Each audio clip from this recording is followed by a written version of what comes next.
바울의 제목이 있었죠. 전염병 같은 자다. 바울이 가는 곳마다 복음이 증거돼서 전염병이 바이러스가 코로나 전 세계가 뒤흔들었잖아요. 그렇게 사도 바울 등의 하나님이 일하신 거거든요.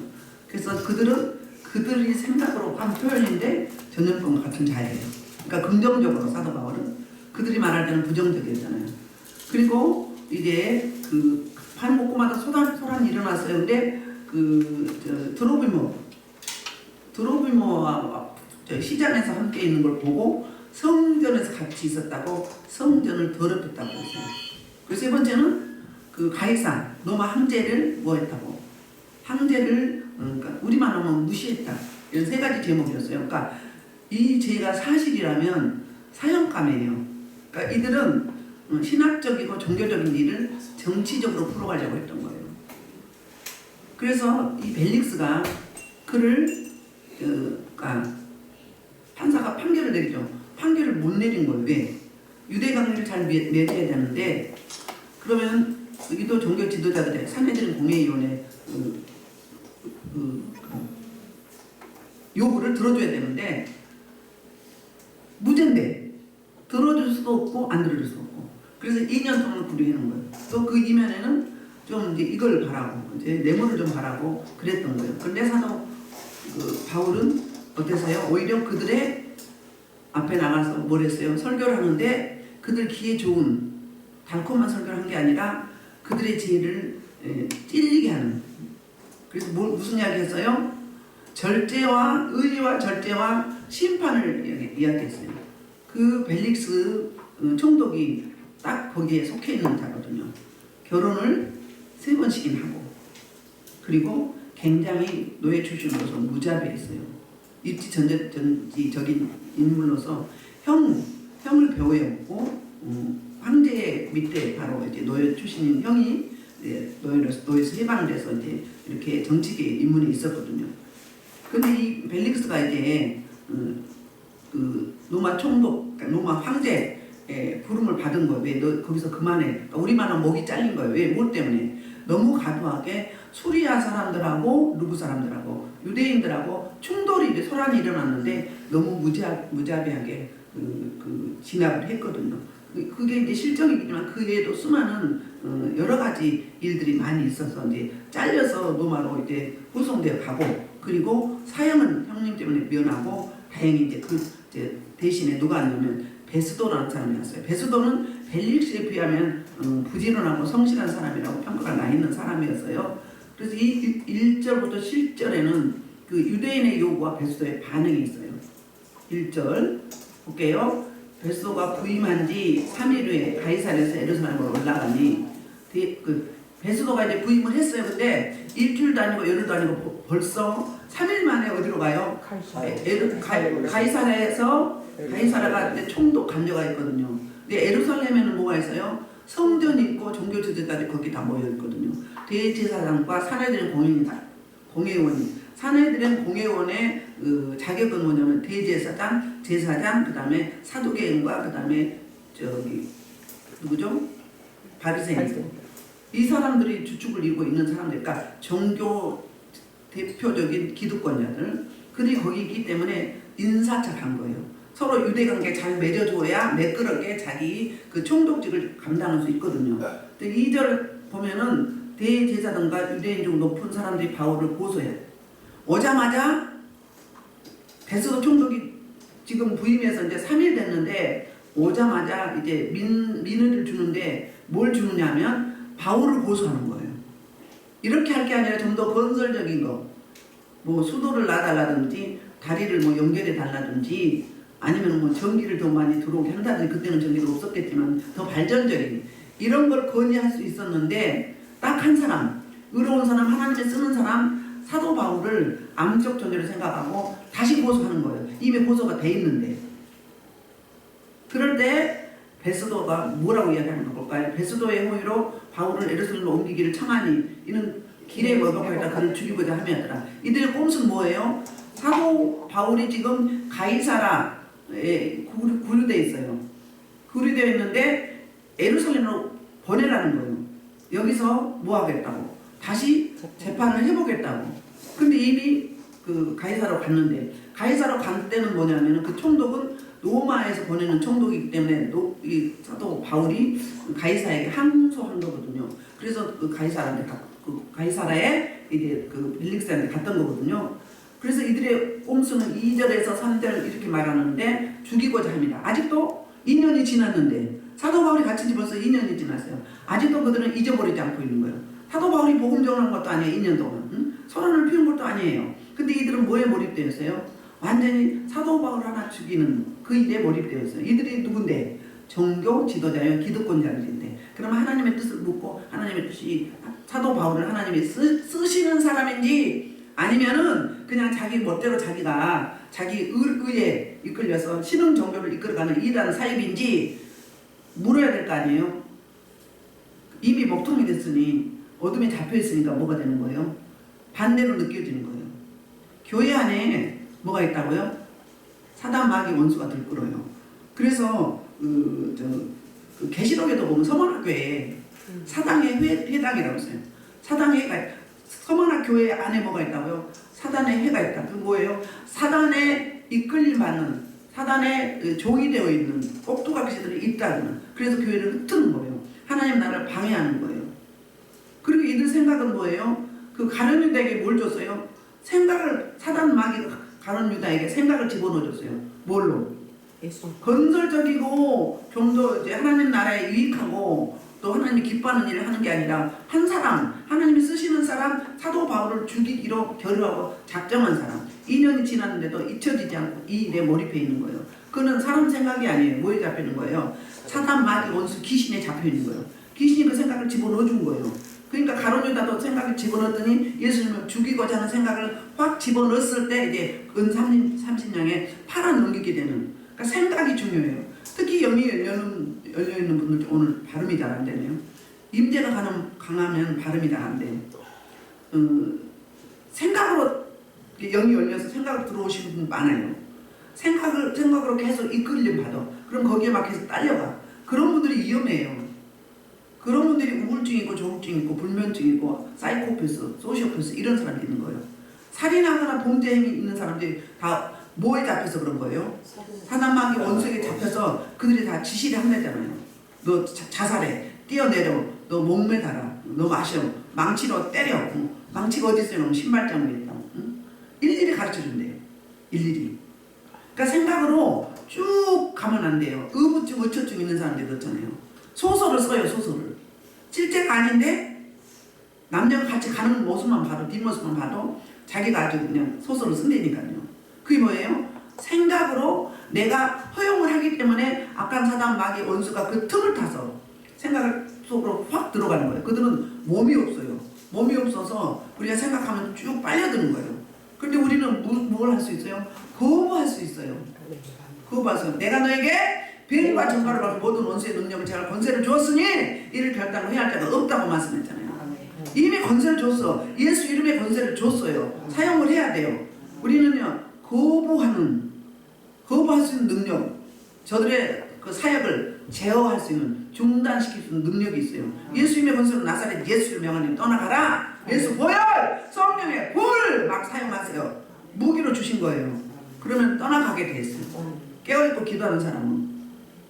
그래서 깨어라, 근신하라. 너희 대적마귀가 우는 사자처럼 삼킬 자를 찾아서 두루 다닌다고 베드로전서 5장 8절에 이야기하잖아요. 에베소서는 뭐라고 해요? 너희는 성령의 충만함을 받으라서 술 취하지 말고 세상에 취하지 말고 날마다 성령의 충만함에 공급을 받아라. 그래야 사단마귀 원수 귀신을 이길 수 있어요. 에베소 6장에 뭐라요? 하나님의 전신갑주를 입으라 그랬어요. 하나님의 전신갑주를 취하고 입으라. 이게 그리스도의 권사들이 무장하는 거예요. 근데 이 사람들은 하나님의 뜻이 무엇인지 묻거나 금식하거나 기도하지 않고 그냥 자기 생각으로 오해를 하고 있어요. 이 오해가 이렇게 무서워요. 전쟁이 일어나기도 하고 나라 대 나라가 그렇고 여러 가지 불협화음과 모든 범죄, 살인사건, 데이트 폭력 이런 모든 게 다 모여서 오는 거예요. 오해로부터 오는 거거든요. 생각을 사단한테 주면 절대 안 돼요. 그래서 너희 문빗장을 채워라. 무릇 지키만 하는 것보다 내 마음을 지키라. 생명의 기근은 여기서 나온다. 네 마음에서 나온다. 마음이 되니까 생각이 오는 거예요. 생각이 통해 통해서 마음이 움직이는 거예요. 행동이 되는 거예요. 이들은 이랬어요. 오로지 오매불면 사도 바울 하나, 하나님의 쓰시는 사람, 저 사람 사도 바울 하나 죽이는 거예요. 왜? 사도 바울이 살아있으면 어떻게 되는 거예요? 전 세계 복음화가 이미 되고 있지만 아직도 미종족 비문화권에 복음이 증거되지 않은 것을 복음이 증거되기 때문에 하나님의 사역을 가로막는 게 누구를 통해서 사용되어지는 거예요? 하나님의 사람, 종교, 기득권자들, 지도자들, 리더자들, 이 사람을 통해서 하나님의 나라를 방해하고 있는 거예요. 저와 여러분, 이 말씀을 우리가 잘 적용을 해야 돼요. 내가 혹시 그런 자가 아니었는지, 내 의도는 아닌데, 내 이성은 아닌데, 내가 혹시 영적으로 눌려있어서 예배를 방해하거나 찬송을 방해하거나 사람들을 시험 들게 하진 않았는지 늘 돌아보아야 돼요. 그리고 나를 뭐 해야 돼요?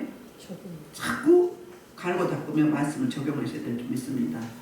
그러니까 지난번에 예루살렘에서 가이사라로 옮길 때 죽이려고 했었죠. 아니지, 그게 아니라 영내에서 천부장의 영내에서 이제 공회로, 남쪽인 공회로 옮길 때 죽이려고 했었어요. 근데 이번에는 가이사라에서 예루살렘 다시 재판을 받기 위해서 옮기는 도중에 죽이려고 했던 거거든요. 그런데 베스도가 어떤 반응이 있어요? 베스도가 대답하여 이르되 바울이 가이사라에 구류되는 것과 자기도 멀지 않아 떠나갈 것을 말하고, 그러니까 사도 바울이 가이사라에 굳이 여기 올 필요가 뭐가 있냐? 그리고 나도 며칠 있다가 다시 가이사라로 갈 것이다. 너희가 고발하고 고소할 내용이 있으면 어떻게 해라? 그때 그리로 와라, 이런 거예요. 처신을 잘한 거죠? 잘한 거예요. 거기에 휘둘리면, 비유 맞춘다고 휘둘리면 어떻게 되는 거예요? 하나님의 사역을 방해하는 거예요. 그러면서 5절에 또 이르되 너희 중 유력한 자들은 나와 함께 내려가서 그 사람에게 만일 옳지 않은 일이 있으면 그것은 고발을 하니라. 베스도가 그들 가운데서 8일 혹은 10일 지낸 후 가이사로 내려가서 이튿날 재판자리에 앉고 바울을 데려오라 명하니 그가 나오며 예루살렘에서 내려온 유대인들이 둘러서서 여러 가지 중대한 사건을 고발하되 능히 증거를 대지 못하니라. 아멘. 같은 내용으로 고발을 하는데 근거가 있어요, 없어요? 증인도 없어요. 그럼 무죄잖아요. 그래서 천부장이 가이사라 총독 벨릭스에게 편지를 보낼 때 뭐라고 했어요? 이 사람은 무죄입니다. 그러니까 단지 무슨 문제로 사도 바울이 내가 여기에 잡혀있는 것은 단지 뭘 때문에 했어요? 부활의 주님, 신학적인 문제, 정치적인 문제, 윤리적인 문제, 도덕적인 문제가 아니에요. 사회적인 문제가 아니고 신학적인 문제로 그런 거예요. 그러니까는 로마 그 재판정에서는 자기하고 관계없는 일이거든요. 무죄예요. 무죄인데 다만 왜 사도 바울을 붙잡아 있는가? 지금 현실로 보면은 로마로 가야 되기 때문에, 호송돼야 되기 때문에 붙잡아 놓은 거고요. 하나님 입장에서는요, 사도 바울이 지금 나돌아다니면 죽임을 당할 수밖에, 살해당할 수밖에 없기 때문에 구류에 두는 거예요. 그리고 저들이 조금 잊혀질만 하면 하나님과 사도 바울이 독대해서 이제 충분히 휴식을 취하고 영적으로 무장을 해서 이제 로마로 이제 호송돼서 갈 때, 군사들 동원해서 호송돼서 갈 때, 가서 이제 무사히 거기 가서도 바로 전도해요. 전도하긴 해요. 어떤 모습으로? 가택연금이 돼서. 가택연금이 돼가지고 거기서 사람들이 들어올 수 있게 해서 전 세계 사람들을 몰아주는 거예요. 그래서 거기서 전도가 아주 대센세이션을 이룹니다. 각 나라 사람들이. 거기서 돕는 동역자들이 너무너무 많았어요. 사람들이 몰려서 줄을 서 있기 때문에 새로운 하나님의 도를 듣기 위해서 그렇게 해서 전도를 집안에 갇혀서 하게 됐거든요. 왜? 막 돌아다니면 좋잖아요. 근데 왜 안 돌아다니는 게 있을까요? 하나님은 우리 인간의 지혜로움보다 하나님의 미련함이 훨씬 높아요. 하나님의 생각, 우리 생각을 하는과 땅 차이라고 그랬어요. 하나님이 더 정확하시죠. 그냥 놔두면 전 세계 디아스포라 유대인에 의해서 사도 바울은 살해당할 수밖에 없는 거예요. 근데 하나님 입장에서 사명이 남아있어. 사도 바울이 아직도 전 세계에 남아있는 종족들에게 복음을 전파할 사명이 있거든요. 그러려면 그 생명을 보존해야 돼요. 그 생명을 보존하는 하나님의 섭리와 경륜과 의도와 뜻이, 계획이 어디 있다? 사람들 앞에 돌아다니지 않고 구치소에 구루되었거나 감금되었거나 아니면 로마 가서는 같은 상태에 있어서 생명을 보존한 상태에서 복음을 전하게 하는 거예요. 그러니까 큰 틀에서 보면 당연한 수순이고 사도 바울을 가장 안전하게 지키는 모습이에요. 사도 바울 입장에서는 하나님과 소통이 안 됐다면 얼마나 지옥 중에 상지옥이 얼마나 억울했겠어요. 내가 복음 전하는 것밖에 없어. 목숨 걸고 내 사익을 추구한 적이 없어요. 그런 나를 2년 동안이나 무죄, 죄 없는 자를 이렇게 지금 구류시켜 놓다니 너무너무 기가 막힌 일 아니겠어요? 혹시 여러분 너무너무 하나님의 지금 나를 통해서 하시는 일, 내 처해진 환경, 고난, 고통, 상황이 이해가 안 되거나 억울하지 않으세요? 하나님 왜 내 기도는 응답하지 않은 거예요? 다른 사람은 잘도 되더만 왜 나한테는 꼭 그런 거예요? 그렇게 반문하지 않으세요? 그런 상황이 있죠. 근데요, 하나님 입장에 아니면 내가 내 사건을 좀 멀리 떨어져서 객관적으로 관조해보면, 바라보면, 아, 우리 아버지 하나님이 이럴 수밖에 없구나. 이게 최상이고 최선이구나. 그렇게 받아들이니까 재해석이 되는 거죠. 재해석이. 근데 내가 그 환경 그냥 처해서 못 처해서 환경만 바라보면 너무너무 숨이 막히고 힘들고 막 답답하고 너무너무 더뎌. 도대체 언제까지? 하나님 언제까지 이래야 되는 거예요? 하나님 살아계시면 맞아요. 막 이러잖아. 막 따지잖아. 삿대질하는. 기도하실 때 막 그러죠. 마음껏 하세요. 마음껏 풀어내세요. 안 한 것보다 낫거든요. 안 한 것보다 나아요. 그래야 풀어줘야 토솔이 돼야 하나님의 임재가 임하고 일하시죠. 막 하셔야 돼.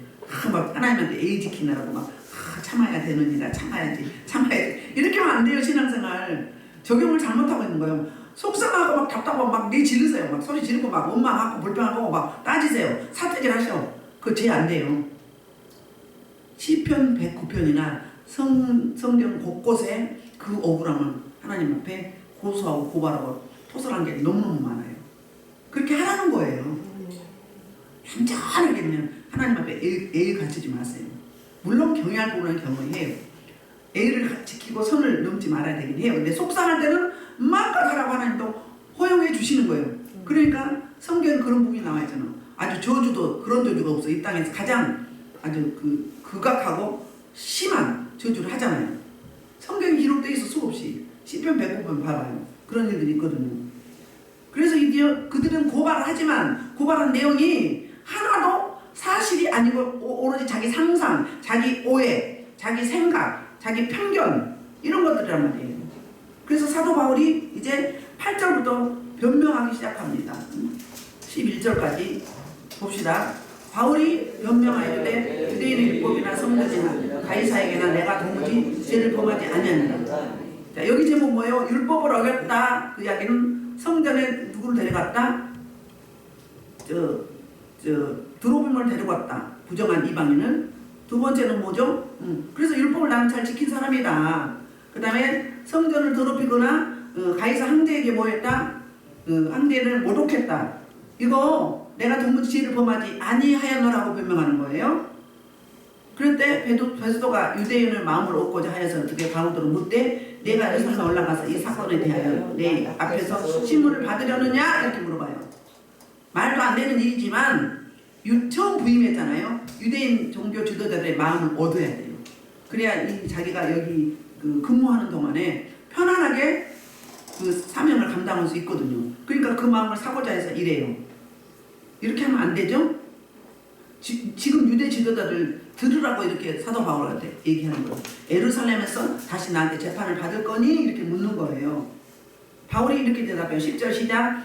바울이 이르되 내가 가이사의 재판장을 가졌으니 마땅히 그래서 신문 받을 것이라.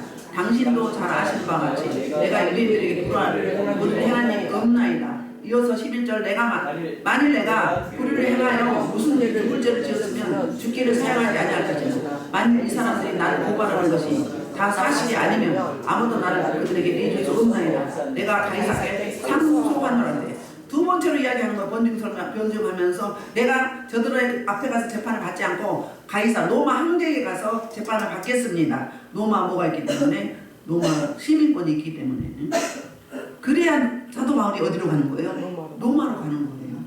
사도 바울이 예루살렘 오기 전부터 에베소 장로들을 밀로에 불렀잖아요. 밀라노에서 불렀잖아요. 불러가지고 이야기하죠. 나는 로마를 가야 되리라. 너희와 이 땅에서 마지막 인사할 수도 있다 이렇게 이야기하죠. 그리고 그 이후에 또 이야기하죠. 네가 하나님이 성령으로 임재하실 거라고요. 네가 로마에도 가야 되리라 이랬단 말이에요. 그러니까 자기는 로마를 가야 돼. 가는데 하나님 기도하다가 내가 이렇게 해서 로마를 가는구나. 그러려면 어떻게 해요? 로마 황제에게 다시 상소를 해야 돼. 억울하다고. 그래야 로마로 갈 수 있잖아요. 하나님의 방법이 숨어있는 비밀이 이거였어요. 그러니까 바울 입장으로 보면 돌아서 가는 거죠. 그리고 너무 지체되죠. 벌써 2년이나 지났어요. 근데 또 얼마나 있어야 될지 몰라요. 그러나 하나님의 뜻은 사람들이, 유대인들이 사도 바울을 잊혀지게 바라는 거예요. 기억 속에 잊혀져야 사도 바울이 마음껏 복음을 전파할 수 있잖아요.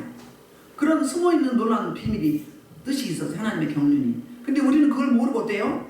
난리 버거지를 쳐 막. 안달 바가지가 나. 돈을 막 그냥 쏟아붓지 못해서 막 망하려고 아주 작정을 하고 막 서두르고 난리가 나. 그뿐이 아니에요. 병이 들었는데 병 가라니까 무섭다고 안 가. 병만 키워. 허미로 막을 거 막 삽으로 막으려고 난리 버거지를 쳐. 그렇게 오리가 있다니까요. 뭐 예를 들자면 수도 없잖아요. 이렇게 우리 하나님은 내 사랑하는 내 백성, 내 자녀, 그 다음에 내가 부리는 종, 사역자들을 거저두지 아니하세요. 반드시 함께 하시고 최선의 때에 최상의 것으로 인도하시거든요.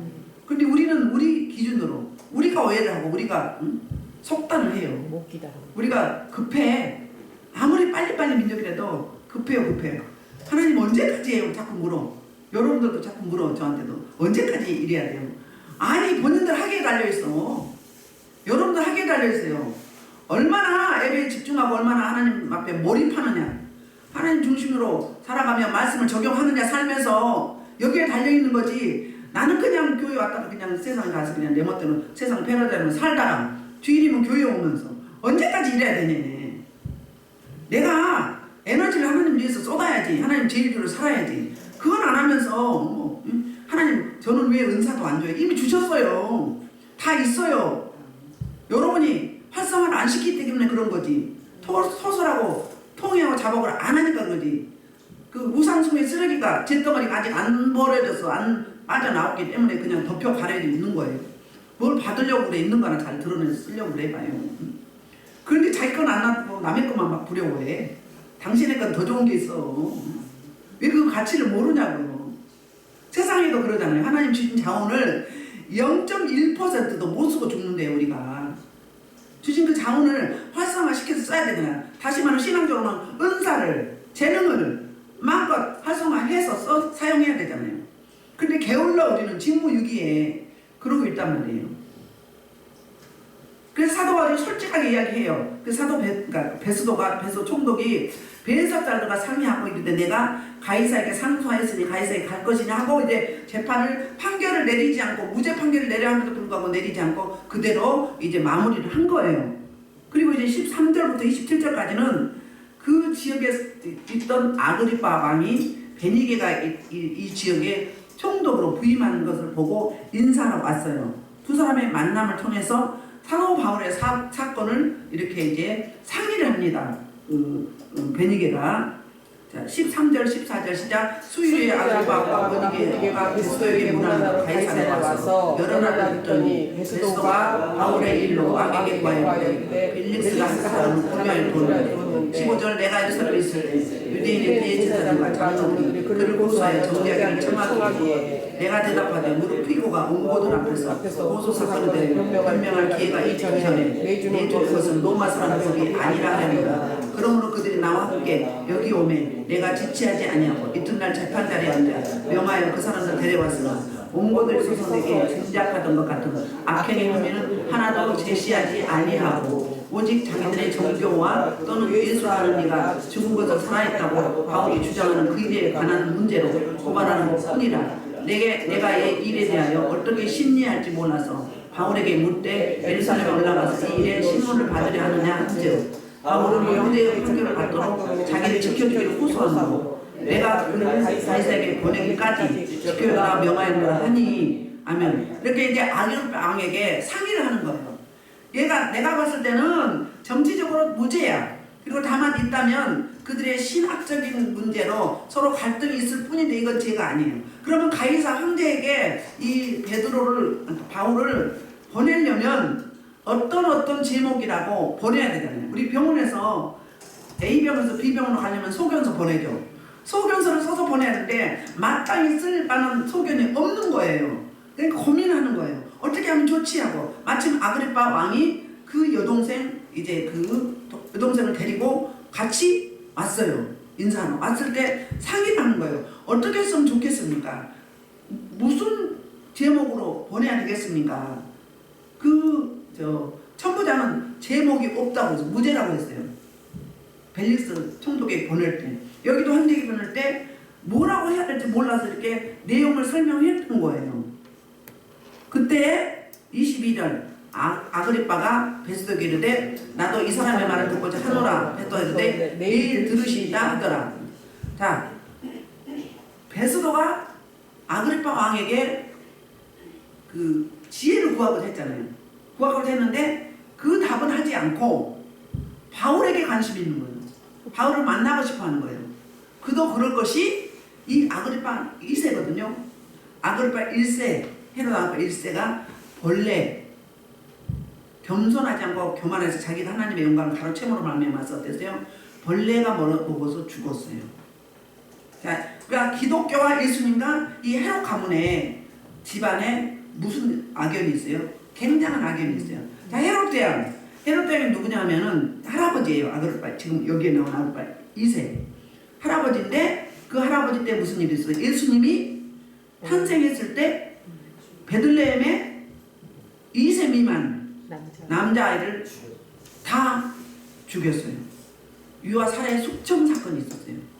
그 자식을 잃어버린 부모들은 얼마나 억울했겠어요? 그런 살인극이 벌어진 아주 악한 집안이에요. 이두메잖아요. 이들이 뭐예요? 아말렉 족속 에서유들이에요. 아말렉 족속과 하나님 그 유대민족과 계속 싸운다고 했잖아요. 누가 죽였어야 돼요? 사울왕이 죽였어야 돼요. 3일상 15장에서 진멸하라고 했는데 살려뒀었어요. 아가방을. 그리고 누구 때 처리했어요? 누구 때? 다윗 때 처리했는데 그래도 그 후손이 남아있었어요. 그 후손이 바로 누구예요? 에스더서에 누구예요? 하만이었어요. 모르드게와 유대민족을 죽이려 했던 하만이었어요. 그래서 원수 집안이에요. 여기까지 온 거예요. 신약시대에. 그러면 그 아들 아그리빠 1세 헤롯 아그리빠 1세는 어떤 사람인가? 그 사람은 자기 제수지 빌립 그러니까 사촌 헤로디아 부인 헤로디아를 가로챘어요. 가정을 깼어요. 그래서 세례요한이 계속 이게 막 불의하다고 외친 거예요. 그랬을 때 생일 때 파티가 벌어졌는데 헤로디아 딸이 춤을 추잖아요. 내가 너에게 뭘 듣고 했더니 자기 엄마하고 상의하고서는 세례요한을 먹을 달라고 해요. 그래서 헤롯 아그리빠 1세 지금 나오는 아그리빠 아버지 그 아버지가 헤롯의 목을 뺐어요. 그분이에요. 예루살렘 교회에 그 야고보 사도가 목 베었죠. 살해당했죠. 살해한 거예요. 그러니까 유대인과 기독교와 예수님과 철천지 무슨지야? 악연이에요. 원수 집안이에요. 그러니까 그런 사건을 알 거 아니에요. 그런데 그 기독교의 그 예수 후손인 후대인 이 사도 바울이 지금 이걸로 재판을 받고 있는 거예요. 그러니까 궁금한 거예요. 내용을 좀 들어보고 싶어. 이렇게 주관적으로 베스도에게 듣는 것보다 직접 들어보고 싶은 거예요. 그리고 이 사람은 또 어떤 사람이에요? 이 아그리빠 2세는 두 번 결혼해서 이혼을 하고 자기 친여동생과 눈이 맞아서 같이 온 거예요. 부적절한 관계. 그런 집안이에요. 그러니까 콩가루 집안이에요. 벨릭스의 세 번째 아내가 누구였어요? 드루실라. 이 집에 여동생이 있어요. 아그리빠 2세의 여동생. 아주 콩가리. 그런 거예요. 누구한테 관심이 있다? 사건에 관심 있는 게 아니라 사람에 관심이 있었어, 이 아그리빠가. 그리고 베스도가 원하는 답은 주지 않았어요. 봅시다. 이제 드디어 23절 시작. 이튿날 아그리빠와 베니게가 크게 이염을 갖추고 와서 천부장과 시중에 높은 사람과 함께 접견 장소에 들어오고 베스도 위험으로 바울을 데려오니 이들 봐봐 하고 나오는 꼴 좀 봐봐요. 아그리빠 베니게 두 남매가 부적절한 관계를 가지고 또 또 이형을 갖췄어. 크게 이형을 갖췄다. 뭐하게 해서 이들은 죄인들이잖아. 바울이 죄인이에요? 누가 죄인이에요? 이들이 죄인이에요. 말할 수 없는 추잡하고 음란하고 죄인들이에요. 그런데 뭘 갖춰요? 이형을 크게 갖춰. 그럼 뭘 감추기 위해서? 나의 어두운 부분을 감추기 위한 거예요. 이형을 갖춘 거예요. 그리고 화려하게 치장을 하는 거예요. 너무 밝은 사람이 뭘 의미한다고 하죠? 자기의 어두운 부분을 감추기 위해서. 우리 뭐예요? 그렇게 아름답게 치장하는 건 뭐예요? 나의 약점을 단점을 감추기 위한 포장이에요. 이형을 갖춘 게 뭐 하는 거예요? 나의 죄를 포장한 거예요. 그리고 안 그런 척해. 그리고 의인을, 죄 없는 사람을 자기네가 판단하고 심판하겠다고 이러고 있는 거예요. 죄 없는 사람. 그래서 드디어 데려왔어요. 24절 베스도가 말하되 아그보리카 왕과 여기 같이 있는 여러분이요, 당신들이 보는 이 사람은 유대의 모든 무리가 크게 외치되 살려주지 못한 사람이라고 하여 예루살렘에 와서 여기서도 내게 청혼하였으나 내가 살피건대 죽일 죄를 범한 일이 없더이다. 그러나 그가 황제에게 상소함으로 보내기로 결정하였습니다. 그에 대하여 황제께 확실한 사실을 알릴 것이 없으므로 신문한 후 상소할 자료가 있을까 하여 당신들 앞, 특히 아그리파 당신 앞에 그를 세웠나이다. 그의 제목도 밝히지 아니하고 제수를 보낸 것이 무리한 일인 줄 아나이다 하였더라. 이 베스도 총독은 무리한 줄 알아요. 그냥 뭐 제목도 없이 보내는 게 책망받을 일이거든요. 어떻게 수사를 한 거야? 응? 왜 제목이 없어? 왜 무죄면 나한테 왜 보냈어? 거기서 처리해야지. 이럴 거란 말이에요. 그러니까 난감한 거예요. 예수님도 이런 상태였잖아요. 빌라도가 뭐라고 이야기했어요? 예수님한테 이렇게 이야기했어. 솔직히 나한테 이야기해라. 나는 너를 풀어줄 권한도 있고 너를 죽일 권한도 있다 그랬어요. 예수님 뭐라고 대답해요? 그 권한 하나님께서 주지 않으면, 이에서 주지 않으면 이 권한을 행할 수 없다는 거예요. 아멘. 자, 하나님 입장으로 가봐요. 하나님 나라 입장으로 가보자고요. 그러면 하나님 나라 입장에서는 뭐예요? 이 불의한 죄인들을 통해서 죄 없는 의인 바울을 신문하고 판단하고 재판하고 판결하고 이렇게 하신 이유가 뭘까요? 이렇게 악인을 들어서 의인을 하나님의 일에, 하나님의 행사에 돕는 천사로 동역을 하게 하신 거예요.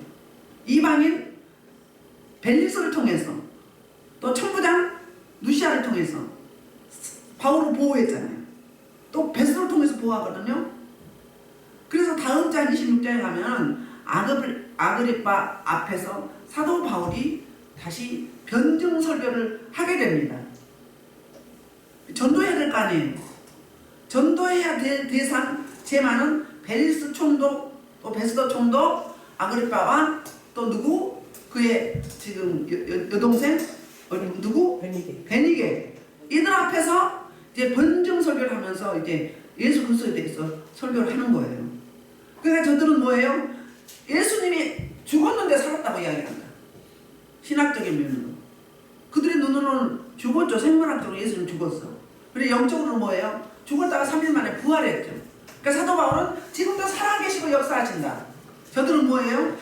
아니 죽었는데 십자가 못 박혀 죽었는데 무슨 소리야. 저 미쳤어. 또라이야. 정신병자 취급한대. 지금도 그래요. 지금도. 물론 은사 쓰는 사람이 말씀 없이 말씀에 기준하지 않고 은사를 최고라고 여기고 은사를 번질로 여긴 사람도 있어요. 그리고 변질내서 자기 사업으로 돈을 요구하고 이런 사람도 있죠. 그것 때문에 더티한 취급을 받죠.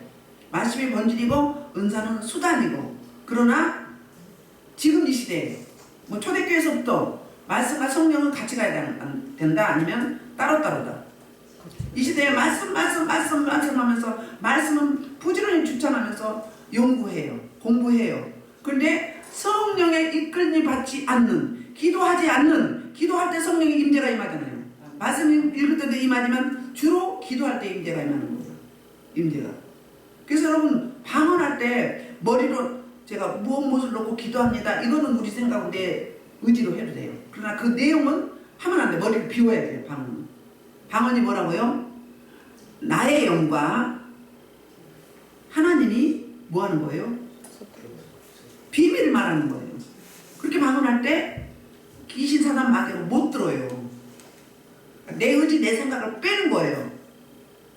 생각 없이 머리를 비우고 하시는 거예요. 하다 보면 포만감이 있어요. 방언이 양 좀 찬 거예요. 그러면 생각을 비우고 또 어떻게 하라고? 우리말로 기도하시에요. 내 의지들 하지 말고 우리말로. 그게 통변이라고. 생각 없이 비우고 그냥 나와. 성령에 의해서. 여러분 나는 이렇게 기도하려는데 성령이 확 틀어버릴 때 있죠. 그러면 내가 기도하려고 했던 막 억지로 막 밀고 나가는 게 맞겠어요? 성령이 시키는 기도를 해야 되겠어요? 성령이 리더가 이끄는 시키는 기도를 해야 돼요. 그게 진짜 기도예요. 그게 영적 활성화예요. 그게 영으로 예배 드리는 거예요. 그걸 하셔야 돼요. 근데 막 내 생각으로 막 머리에는 그리고 이걸로 막 하고 그러면 중심이 들어가야 안 들어가요? 안 들어가는 거예요. 그래서 여러분 뜨는 소리 하지 말라고 그러잖아요. 뜨는 소리 할 때는 너무 힘들어 듣기가. 우리는 소리통변이 있잖아요. 그때 어둠이 잡는 거예요. 이 음파를 타고. 귀신은 방언을 못 하는 거예요. 근데 그 내 소리가 그 귀신이 확 잡아버려. 그래갖고 걔가 끌고 가는 거예요. 그럼 나는 기도를 하는 거예요? 뭐 하는 거예요? 귀신의 종로를 타고 있는 거예요. 이거 아셔야 돼요. 그래서 중심이 들어가야 돼. 마음이 들어가야 돼요. 응? 언어의 소리 있어야 돼. 찬양의 소리 있어야 돼. 생명이 있어야 된다고. 이게 진짜 기도예요. 그럴 때 계속 내려가는 거예요. 마음의 가죽이 배지면서 내려가는 거예요. 그래서 말씀이 주체가 되고요. 본질이 되고요. 은사는 수단으로 사용하는데 함께 가야 맞는 거예요. 말씀하는데 귀신 들리는 사람이 얼마나 많아요. 뭐 제자 훈련하고 성경 공부하고 뭐하고 모든 프로그램 다 해. 다 하는데 여기 오면 귀신 들려갖고 와 있어. 예배 방해하고 있어. 그게 무슨 뭐 신앙생활이에요. 성령 해방하고 있단 말이에요. 몰라 내 자신을. 나를 몰라. 너무 몰라. 아주 대단한 줄 알아. 몸이 막 그리고 우쭐해 막. 영어로 보면 뭐예요? 무식한 말로 리얼한 말로 대갈통만 커. 귀만 커. 몸뚱아리 뭐예요? 새꼬챙이에요. 가분수예요. 그 말씀이 성령의 이끌림 받을 때 생명이 되는 거예요. 그 성령의 이끌림 받을 때 영적 전쟁을 할 수 있고요. 그리고 하나님 나라에 들어가서 순종하고 헌신하고 복음 전파하고 할 수 있는 거예요. 말씀에 적용이 안 돼요. 기도할 때 성령의 이끌림 받을 때 성령의 도우심으로 말씀이 적용이 되고 세상을 이기고 사단 마귀를 이기고 복음이 증거되고 생명을 살리고 영향력을 끼칠 수 있는 거예요. 지식으로 아무리 해봐. 사도 바울이 아덴에서 전도할 때 어땠어요? 가장 실패했어요. 소수의 몇 명만 전도했어요. 뭘로 했기 때문에? 내 지식, 내 지혜, 내 이론, 내 상식, 내 경험으로 했기 때문에 그래요. 성령의 도우심, 성령의 이끌면 못 받았기 때문에 그런 거예요.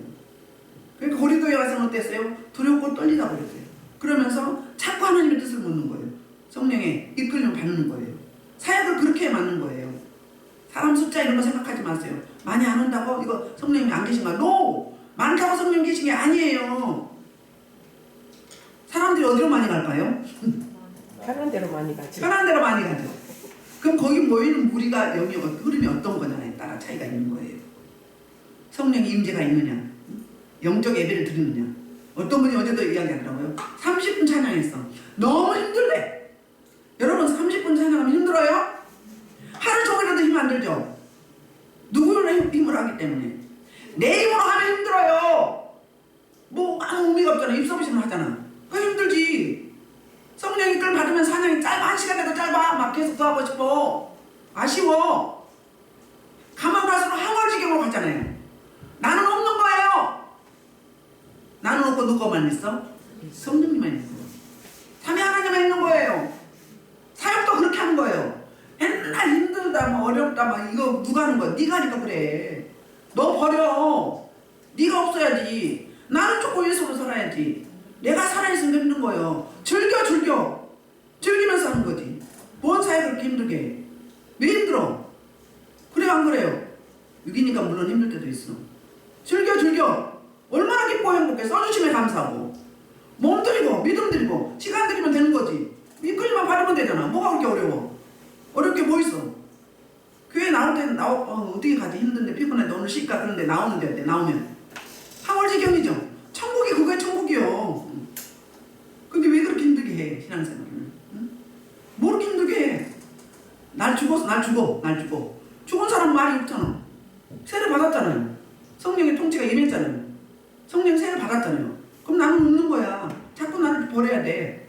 나를 자꾸 쓰려고 하지 마고, 나 나타내려고 하지 마고. 그럼 어때요? 실패해. 안 돼요. 힘만 들어. 막 그 물고기가 물 없는 데서 막 기어다니고 있어. 그거하고 똑같은 거야, 사역도. 제가 힘들었는지 봤어요? 즐기잖아요. 철딱서리도 없어, 물론. 철이 없긴 해. 근데 즐기잖아요. 이렇게 하는 거지. 즐기지. 뭘 그렇게 어렵게 해. 해도 기쁘고 감사한데. 뭐 그렇게 써주시면 감사한데. 나 같은 죄인. 그렇잖아요. 신앙생활 그렇게 해야 돼요. 그렇게 하셔야 된다니까. 뭐 그렇게 어려워. 뭐 그렇게 힘들어. 주님이 나와 함께하고 주님이 나를 자녀 삼아주고 그리고 사역자로 써주시면 다 사역자잖아요. 써주시면 얼마나 감사해. 그러면 난 죽었습니다. 주님 지혜 주시옵소서. 가르쳐 주옵소서. 말씀하옵소서. 제가 원고 안 보고 하잖아요. 안 보고 막 주신 대로 하는 거예요. 이렇게 하셔야 돼요. 이렇게. 그러니까 불이 막 더 강하니까 불이 더 강하고 땀이 막 확 와. 이런 일들.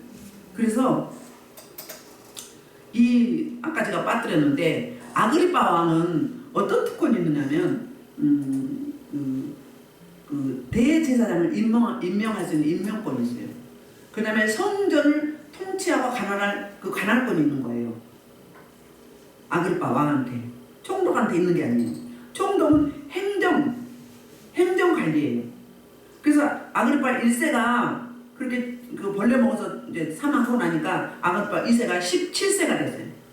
17세가 돼서 왕이 오르니까 나이가 어르니까 이제 레바논 그쪽 북쪽 원래 이제 유대까지 다 줘야 되는데 그쪽만 줬다가 좀 나이 먹으니까 갈릴리까지 준 거예요. 그래서 이 유대 지역에 총독으로 베스도가 오니까 이렇게 방문한 거예요.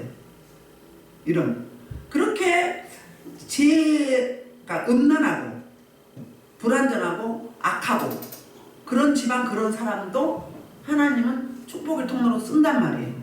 저와 여러분이 축복의 통로로 쓰임받게 되도록 기도하셔야 돼요. 악의 통로로 쓰임받지 않고 축복의 통로로 쓰임받게 되도록. 그래서 그럴 때 어때요? 이 중에서도 지금 악의 통로로 쓰임받는 사람은 누구요? 종교 지도자들, 대제사장, 제사장, 장로, 서기관, 바리새인, 가장 대표하는 기득권들. 이 사람들이 하나님의 일을 도와야 되잖아요. 하나님의 사역을 돕는 동역자가 되는데 하나님은 그 사람들을 뭐하고? 그 사람들을 그냥 내버려 두는 거예요. 왜? 악의 도구로 타이틀만 종교 지도자지. 하는 짓은 사단 마귀 원수의 종으로 타고 하나님 나라를 방해하는 거예요. 회개하지 않으면 어떻게 될까요? 버림받는 거죠. 돌이키지 않으면 버림받는 거예요. 그런데 정말로 그 내부로 벌거벗겨서 들어가 보면 이들은 어떤 사람들이에요? 정말로 형편없는 문란한 사람들이에요. 그런 사람들을 또 하나님의 사역에 돕는 자로 쓰고 있는 하나님의 모습을 보고 있는 거예요. 하나님 정말 멋있는 하나님 아니에요? 멋있는 하나님. 그래서 저와 여러분이 앞으로라도 지금이라도 여러분이 축복의 통로로 피스메이커로 화평을 도모하는 자로 살롬을 조성하는 자로 이런 자로 쓰임받는 저와 여러분 돼서 사도 바울이 이제 2년 동안 감동되어 있는데 앞으로 어떻게 될 것인지 기대하시면서 26장을 한번 읽어가지고 오세요. 그러면 여기에 나오는 인물들은 역사적으로 사실적인 인물들이에요. 실존하는 인물들이라고요. 그래서 제가 여러분이 축복의 통로로 쓰임받으면서 나를 통해서 예수가 드러나는 움직이는 전도자, 나를 통해서 나의 어nem스터 통해서 예수 향기가 드러나고 그리고 예수님의 편지가 되는 저와 여러분 되기를 주의 이름으로 축복합니다. 이 말씀을 놓고